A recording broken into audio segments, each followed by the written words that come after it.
Kia ora, I'm Sharon Brett-Kelly. Today on The Detail, carnage at the top of our health service. The axe is being swung at Health New Zealand, with CEO Margie Apa disestablishing two key roles from her top team.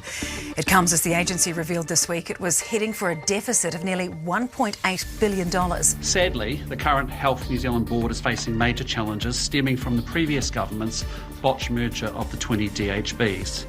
And so we're announcing today that the board will be replaced by a commissioner at Health New Zealand, appointed for 12 months. Today I am announcing the appointment of Professor Lester Levy as Commissioner at Health New Zealand for a 12-month term. Margie Apa has resigned as the CEO of Te Whatu Ora Health New Zealand, citing the need for a reset. The Director of Public Health, Dr Nicholas Jones, is also stepping down and returning to his regular role. The Director General of Health, Dr Diana Safeti, is the third health boss to tap out within a week and less than a month after new Health Minister Simeon Brown took charge. After Dr Shane Reti was dumped as Health Minister. What we have now is a crisis partly of money, but very much a crisis of trust. This leaves the health system and the government in a really perilous position. What is going on in health and who is next?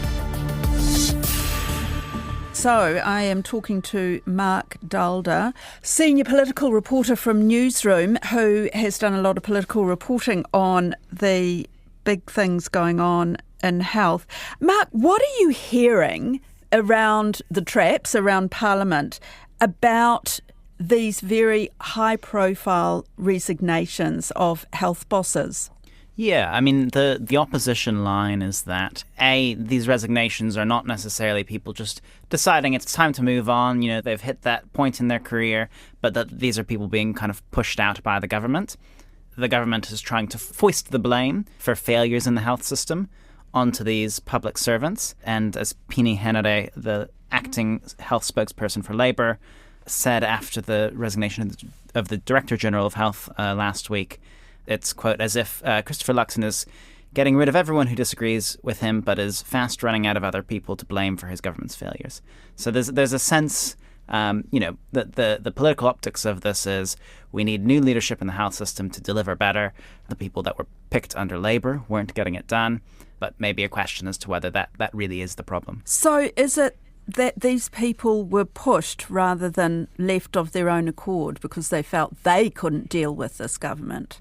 There's probably a bit of column A, a bit of column B, and exactly where the line lies. You'd have to talk to these officials who aren't talking. For example, Margie Apa, the chief executive of Te Whatu Ora, Health New Zealand, who stepped down a couple of weeks ago.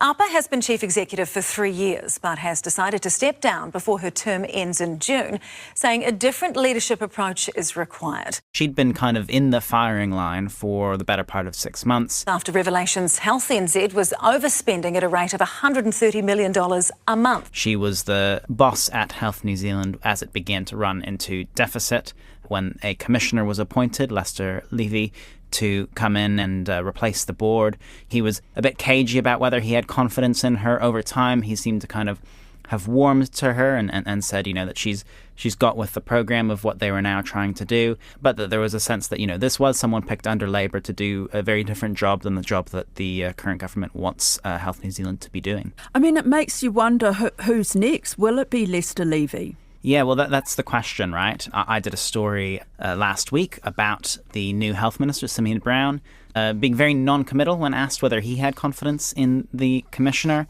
He wouldn't say he did when I asked him a few times, giving him that opportunity to say, yes, I have confidence in him, even though there are challenges. But all he would say is there are challenges, and I'm happy to work with whoever is in that role, and that the commissioner is there until the middle of the year, and next, other decisions about next steps are yet to be taken, which is kind of ominous to hear about your job in Parliament. Then the next day, Labour pushed Simeon Brown on this again and again. Do you have confidence in him? When the last government came to office in 2017, there were 918 people waiting longer than 4 months to get their first specialist assessments. Finally, he said, yes, I do have confidence in him. But can he state to the House and name Mr. Levy as a person with his confidence? Well, Mr. Levy is the Commissioner of Health New Zealand. He has my confidence. The fact that it took so much prompting makes you think that confidence can't be very strong. And there is a sense, I think, in the health system that the new minister blames the commissioner for some of what's gone wrong since he's come into office. Simeon Brown has a focus different from Shane Retty's focus. So Shane Retty, as health minister, talked a lot about the frontline services, the health workforce, all that, but really he was looking at the financial issues at Health New Zealand. Simeon Brown hasn't been talking about the financial issues nearly as much as he's been talking about GP shortages, wait times at emergency departments. It's the sense that maybe the government has caught up to the political realities facing it in the health system, and that people don't really care if Health NZ is running a deficit. What they really care about is actually getting their care on time and at high quality. Simeon Brown has been in this new role for just about a month? Yeah. And he's not taking the blame for these resignations. He says it's not to do with him. He's blaming the previous government. They tore apart our entire health infrastructure by basically restructuring the health system during the middle of a pandemic. They couldn't have chosen a worse time. Yeah, the government inherited this reform that they were never a big fan of anyways, that they had to kind of see it through. They had some tweaks they wanted to make to it and have begun doing so. So they abolished the Māori Health Authority. They have kind of done a little bit of decentralization by reforming the organisation into a heavier focus on these 4 regional bodies rather than the full centralisation of the organisation in Wellington. But I think that Simeon Brown is a smart enough politician to understand that while some of these are good talking points, shouldn't have done a major reform program in the middle of a pandemic, or Labour set up Health New Zealand to fail with a big deficit, etc., not so much that. People don't usually vote on the basis of how well a particular public sector reform program was implemented, and are more likely to vote on whether, when they call the GP, they're able to get to see the doctor. What happens if you get diagnosed with cancer? How long before you actually see a specialist? That these times are dragging out, and that's people's experiences of the health system. It's too centralized or it's too local. It's whether they get seen, how long it takes, and what happens when they do. And what Simeon Brown has done so far, or what he's been talking about, do people feel confident that he's going to make a difference there? I think it's very early. Part of the difficulty for the government politically is actually there's nothing that you can do in a month or half a year or a year in a single parliamentary term, really, to drastically shift the experience of the health system, the way it meets patients, the size of the workforce, all of these problems that they're facing. And so they're going to have to go to the next election having made some progress and be able to convince people that they'll be able to keep making more, and that what they've done so far really is the best that they could have done. But you don't want to accidentally break it and make things worse, right? So you have to tread carefully. You have to go slowly, making sure that what you're doing is working. Even so, you feel that political pressure to go much faster to get those outcomes delivered. People just seem to say it needs a lot more money. Rob Campbell, who was the former chair of Te Whatu Ora, who also left controversially, he is just saying the job in these roles, both at Te Whatu Ora and now in Manatū Ora, these jobs are being asked to do something which is really not achievable, and often with not enough money and with not clear enough direction. So what are the chances that this government is going to announce a lot more money for health in the next budget? It's a good question. Some money from this budget has already been kind of pre-booked for the health system, and that was announced at the last budget. A little bit more was also booked when the government topped up Pharmac's budget to meet its cancer drugs promise. So there's a lot of money going to health already. So, it's possible that they get a budget boost. It's possible that they don't, and ministers instead point to, this is what we gave health last year in the budget. It's already come out of this budget. It's this many billions of dollars. It will be enough. The health budget for 2024-25 is around $30 billion. The sector is our biggest employer with around 90,000 workers. Is it enough? I think it would be fair to say probably there's never a point where you go, the health system is adequately funded, that there's nothing else that we could, put some money into to improve things. The question is, where do you get to the point where you say, this is value for money, that this is doing what we need it to do? And I think it's clear that the health system isn't doing what we need it to do, and the degree to which that's a funding problem is, that's certainly a contributor. Simeon Brown, he doesn't have any experience in health. I mean, like you say, people say that he's been successful in fixing potholes around the country, but health is a much, much bigger deal. What are people saying about him? I think you don't need to have health experience to be a good health minister. Many of our recent health ministers have not had that experience. Chris Hipkins didn't, Andrew Little didn't, David Clark didn't, notwithstanding being a doctor. It was a different kind of doctorate. And the thing that people in the health system will be looking for is someone who can listen to them. Not that Shane Reti hasn't been listening to them, but that coming in as a new minister and thinking you know what it's all about and you've got the solutions, you don't need anyone to tell you, their experience is generally not a good way to be a minister, but particularly in a system like the health system. Everyone's got these experiences that are really important in understanding, how do we make change? Because sometimes it's not where you think, For me, as a relative newcomer to the kind of health journalism role, it's been interesting to see and understand, when you're thinking about hospital, emergency room wait times, that part of the reason people wait so long is that there aren't beds available in the hospital. Part of the reason that there aren't beds in the hospital is because it's difficult to get people out of the hospital and onto their next point of wherever they're headed, whether it's back to aged care or back home and so on. And so you start to go, okay, this isn't just we don't have enough doctors and nurses, although sometimes that's also the case, but it's a very complex system. You need someone to come in and listen to understand actually how do we start to fix it. Simeon Brown on Friday, when he was asked about the resignation of Dr. Diana Sarfati, the Director General of Health, he seemed to brush off a lot of the questions. Well, this is the third senior health leader to leave within a week. What's going on? Are they clashing with you, or is there a clearing of the administration? No, look, ultimately, my focus is on timely and quality health care for all New Zealanders. And how is the Director General able to give just 1 week of notice? Look, ultimately, that's not a question for me. It's a question for the Public Service Commission, who are ultimately... These ongoing leadership changes are creating instability in the health system? No, not at all. I think there's a real focus for everyone I talk to, whether it's on the front line I've been talking to today, through to the Ministry in Health New Zealand. They are focused on... Will we be expecting any more leadership changes somewhere down the line? Well, look, ultimately what I'm focused on is making sure the system is delivering for patients. It's not hugely surprising, even if she has been pushed. The government doesn't want to go out and say that. If she hasn't been pushed, it's a bad look for them to say, no, she just left because she couldn't stand us. Generally, ministers don't comment on, the individual employment matters, even of people at the level of chief executive, unless there's, an instance of serious wrongdoing or a very clear and easy thing that they can point to. The broader question of what does this mean for the health system now, with the leaders of the two, most important entities in that system having stepped down, with potentially the commissioner on thin ice, based on the minister's own non-committal comments about his future, and other prominent officials like the Director of Public Health resigning as well.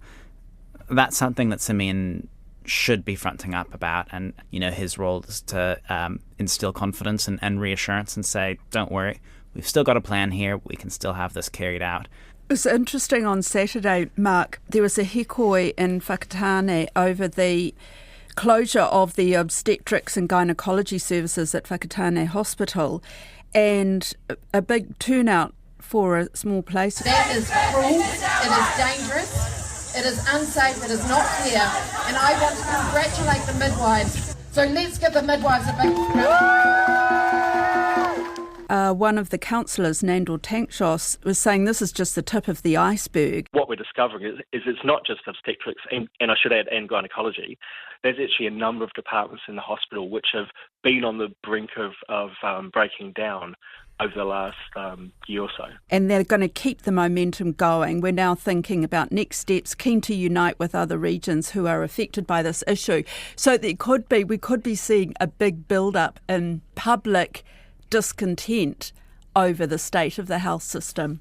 I think that's right, and this is not the only protest we've seen. We've seen protests on the West Coast about the availability of health services there. We've obviously seen the very large protest in Dunedin about the hospital there.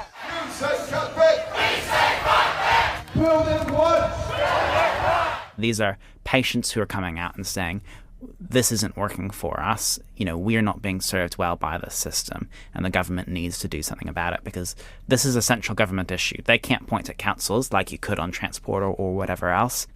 The only person who can solve this is Simeon Brown as the health minister, and so the focus on him will be intense, and particularly if we see more of this kind of pattern of protest behaviour, of patients coming out, not people working in the health system, but people who aren't being served well by the health system coming out.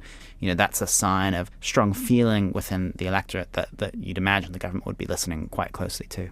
Some of these cuts that are going on, how long before they have such negative ramifications that they're going to have to be reversed at greater cost to the system? I'm thinking such as in the palliative care area. The difficulty with health in general is that there's always more money that could go into it. When you're taking money out of it, that leads to worse results, worse care. That can have knock-on effects in terms of higher costs elsewhere in the health system. And if the government then decides to backtrack, looking at the digital cuts as an example, a lot of this work that was ongoing in digitising the health system has been put on hold. Some of it will be scrapped because of the very significant cuts the government has made and the cuts to staff. Eventually, we assume New Zealand will have a digital health system. It's hard to imagine we're going to get to 2100 and still be running things off paper in the same way that we do in a lot of parts of the health system today. And so you're going to have to hire all those people again. You're going to have to start up that work again. It's going to cost more to do it from scratch than to finish it off from the halfway point or wherever we are now. And public health is another great example of this, that there's being disinvestment in public health, and the value of investing in public health is often hard to see. As Michael Baker, the epidemiologist, once told me, a public health success is nothing happens. So that you put money into the system to prevent things from happening. But we've seen the costs of underfunding public health, which is the COVID response and the lockdowns and the vast amounts of money that had to be expended there. The Royal Commission into the COVID response has found that if New Zealand had better funded our public health services, our contact tracers, that sort of thing, ahead of the pandemic, we might have been able to do like Taiwan did and not lock down at all and just, eliminate COVID with the strength of our public health system. So that the cost of that lockdown will forever be more than the amount of money you would ever have to have put into public health before the pandemic or for the next century or more. This is the sort of thing that decision makers need to be very carefully considering, not just you can cut that program and you get that many $1 million back, but what are the effects of cutting that program today? What are the effects of it tomorrow? And what are the effects of it in 10 or 20 years? Dr. Deborah Powell, I'm the National Secretary of the Resident Doctors Association, as well as APEX, the union which represents allied scientific and technical practitioners in New Zealand. Deborah, what's your reaction to these 3 top-level resignations in a very short time? It's a sign of the level of stress and difficulty our health sector is in. We are in real trouble. And I would have to say, it really doesn't matter how many ministers we get or CEs or even Director Generals. It's not going to solve our fundamental problem, which is that health is strapped for cash. It's underfunded, exacerbated at the moment by a focus on funding and cutting costs, which is making things worse. Deborah Powell says there seems to be a lack of cohesion going on at the ministry at the moment.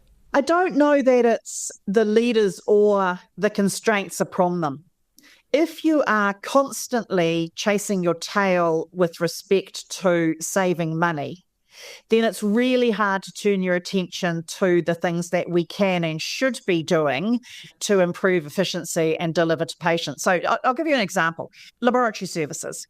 About 70% of hospital-based laboratory services in New Zealand are provided by private contractors, and the rest are provided by Te Whatu Ora itself. So on the one hand, the private providers have a relationship with commissioning, and the public providers have a relationship with the hospital and specialist services. There's a 30% pay gap between the same type of worker working in public versus for a private provider. That's an untenable situation, and it has become untenable because we are losing staff out of the privately provided sector, as you could imagine, with a 30% pay gap. And so our services to many of our hospitals, simply because of the contracting arrangement, is falling over. And we're perilously close to having a disaster on our hands in terms of insufficient medical laboratory scientists and technicians and phlebotomists to run these services. We need that cohesion to be able to bring that together. If we're trying to save 100 million out of data and digital, we know full well that one of the ways of improving efficiency for our clinical staff is improved data and digital. And yet we're spending our time trying to save 100 million rather than focusing on how can we use what we have and preferably get a bit more to get more efficiency in the system so that we can deliver to our patients. So, Deborah, you're meeting with Simeon Brown this week for the first time, I believe, since he took on this role? Yep. What do you want from that meeting? What are you going to say to him? I'm going to talk to him about the impact that this lack of leadership stability is having on the system. I don't know that people truly understand how much stable leadership with a clearly articulated vision matters to an organisation, and we're really missing that at the moment. Secondly, there's some simple things that we could do that would improve the situation, and one of them is that first example I use. Let's guarantee our resident doctors' employment as an SMO in our system. Let's stop mucking around with this. Are you going to be asking for more, that the system needs more money? And if so, how much more? Well, I'm going to be saying that it definitely does. This focus on saving money is incredibly undermining. And I'm not saying health should be given an open checkbook, because it can spend as much as we give it, but we don't have enough at the moment. But there's other things we need. We need a decision on a third medical school or an increasing output from the current medical schools we have. It takes 6 years to train our doctors. We need more doctors. We need a decision. We've been kicking this around now through 3 administrations. Please, can we have a decision? What's your feeling about the direction Simeon Brown is going? Well, I'm not entirely sure yet where he's going to take us. I think it's a really hard portfolio. Anyone who takes it on has a degree of respect from me, but I think that back to basics is probably a good place to start. If you want to ensure that everybody gets seen in ED within those timeframes, then you're going to have to provide us with the resources to do it. Yes, demand is growing. That's inevitable with an ageing population, but we're going to have to resource it. You know, unless we can give our people some vision, health workers are driven by care for their patients. That is worth a great deal.